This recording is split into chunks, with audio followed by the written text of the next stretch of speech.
महारानी सीजन 3 के एपिसोड 3 में दिखाया जाता है, महारानी जी जेल से छूट जाती हैं बेल पे, और वहां पे मिश्रा जी उनसे पूछते हैं कि क्या दुलारी की हत्या में आपका कोई हाथ था। वो कहते हैं नहीं, इसमें वो हार्ट अटैक से मरा है, मेरी कोई गलती नहीं है। उसके बाद वो कहते हैं भीमा भारती जी की फोटो लेके आप आ जाइए, मैं जा रही हूँ। जैसे वो भीमा भारती जी की फोटो पलटता है तो उसमें 6 फोटो बनी हुई थी, जिसमें से दुलारी जी पे क्रॉस बना होता है, तो समझ जाता है ये रानी भारती जी का ही किया धरा है। उसके बाद दिखाया जाता है कि दूसरी ओर मिनिस्टर अपने फूफा जी मौसा जी के पास जाता है और उनसे बोलता है कि मौसा जी मुझे ऐसा लग रहा है आप ही मेरे काम में अड़चन डाल रहे हैं, आप ऐसा मत करो। तो वो कहता है पहले जो तुमसे पहले जो भीमा भारती था वो भी मुझे हिस्सा पहुंचाता था, तुम इतना कमा रहे हो शराब से तो मुझे कुछ क्यों नहीं देते हो। ठीक है आप उससे हम आपको 10% देंगे, आपकी ओर से कोई भी गोली नहीं चलनी चाहिए हमारे आदमी पे।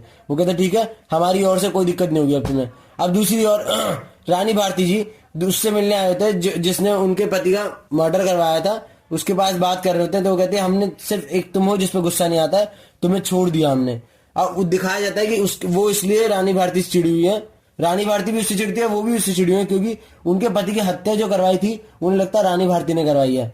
बल्कि बाद में पता चलता है कि हत्या के बारे में ही सब ढूंढना चाह रहा है, कौन ने हत्या कराई है, किसने हत्या कराई है। तो दूसरी ओर मिनिस्टर क्या करता है, घर पर डीजीपी को बुलाता है खाना खाने के लिए और उससे कहता है कि हमें खाना खिलाने का बहुत शौक है पर अब हमें टाइम नहीं मिल पा रहा है। फिर जैसे वो खाने लगता है तो डीजीपी से मिनिस्टर बोलता है कि पहले उसको पकड़ के लाओ जिसकी वजह से ये सब हो रहा है, उसका पहले पता लगाओ, उसके बाद ही हमें पता करना है कि तुम उसके बाद ही खाना खाओगे तुम, वरना अगर हम हटे ना तो तुम्हें भी हटा देंगे।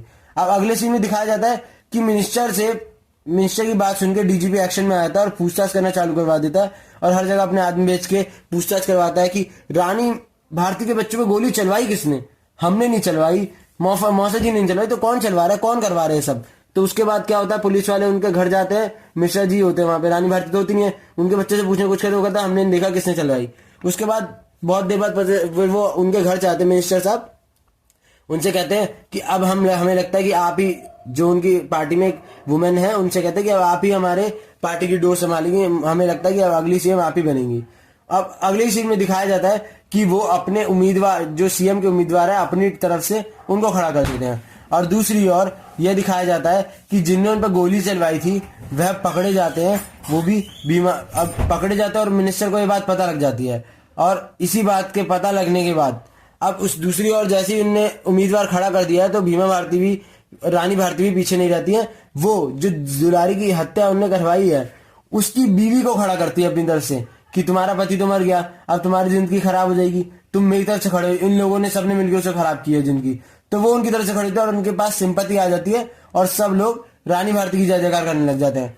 अब अगले एपिसोड में दिखाया जाता है कि जो कुंवर सिंह है वो उनकी फैक्ट्री में आता है, उनको जैसे बोल के आए थे कि हम तुम्हें कुछ दिखाने चाहते हैं, कब तक ये 150 का धंधा करते रहोगे, बड़ा धंधे में वो दिखाते ये ऐसे शराब, उन्होंने कहा ये तो क्लिनिक ये तो पाउडर है, वॉशिंग पाउडर, कहते नहीं ये शराब है। फिर दिखाते शराब पे लेबल क्यों ना, कोई खरीदता नहीं है। वो दिखाते देखो कि शराब यहाँ बनती है, एक लीटर शराब में 5 लीटर पानी मिला के हम बेचते हैं और खूब बेचती है। और उनसे कहते हैं अगर हमें बदला लेना है बस इन लोगों से, अब बस तुम्हें क्या करना है, तुम्हें शराब बेचनी है अपने नेटवर्क से, 50% मुनाफा तुम्हारा। वो कहता है ठीक है। अब उसके बाद ये क्या करता है, ये काम चालू कर देता है और कहता है कुंवर सिंह किसी को पता नहीं चलती कहाँ दारू आ रही, कौन बेच रहा है, और ये चुपचाप काम होना चाहिए। अब दूसरी ओर दिखाया जाता है कि जो उसके घर पे मिनिस्टर, घर पे एक गंजा सा आदमी आता है, उसको दारू टेस्ट कराता है। वो कहता है दारू तो ये दारू कैसी है, तो बड़ी अलग सी लग रही है, बड़ी टेस्टी है। तो कहता है तुम आम खाओ ना, गुटलियों क्यों गिनते हो, गौरी शंकर जी कहते हैं। अब अगले सीन में दिखाया जाता है कि जैसे ही वो दारू का स्टॉक आता है दिलशाद का सबके पास, जो रोज बेचने जाता था मिनिस्टर के वाला, वो बिकता ही नहीं है, कोई लेते ही नहीं, सब कहते हैं हम पे है, हम पे है, हम पे है। वो सारा स्टॉक वापस आ जाता है। अब दिलशाद गुस्से में आ जाता है, दिलशाद पुलिस स्टेशन जाता है और पता करवाता है ये किसका माल है जो बिक रहा है, किसकी इतनी हिम्मत हुई जो हमसे सस्ते में बेच रहा है। तो पुलिस वाले कहते हैं हमने नहीं पता किसने करवाया, पुलिस वाले कहते हैं पता लगाओ, हमें, पुलिस वाले कहता है पता लगाओ ना, मैं छोड़ूंगा नहीं तुम्हें। अब अगले सीन में दिखाया जाता है कि उन्हें तो पता नहीं चला। अब एक पुलिस वाला है जो ये सारी जांच कर रहा है कि रानी भारती के पति को मरवाया किसने, तो देख लेता है जिसने मरवाया था ना उसके घर पे एक पोस्टमैन आता है पैसे देने हर बार, तो समझ जाता है उसका आदमी भी जिंदा है और कहीं छुपा हुआ है। अब अगले सीन में दिखाया जाता है कि कुंवर सिंह वो बाबा से मिलने आता है और वो कहता है कि मुझे पता है कुंवर सिंह ये तुम करवा रहे हो, पर कुंवर सिंह ये सही नहीं होगा, तुम क्यों लड़ाई मोल ले रहे हो, अपने काम में रहो। वो कहता है हमें मत सिखाओ, हम अपने काम में आ गए हैं, अगर अब कुछ हुआ तो कुंवर सिंह भी शांत नहीं रहेगा और आप लोगों को ये बहुत भारी पड़ेगा।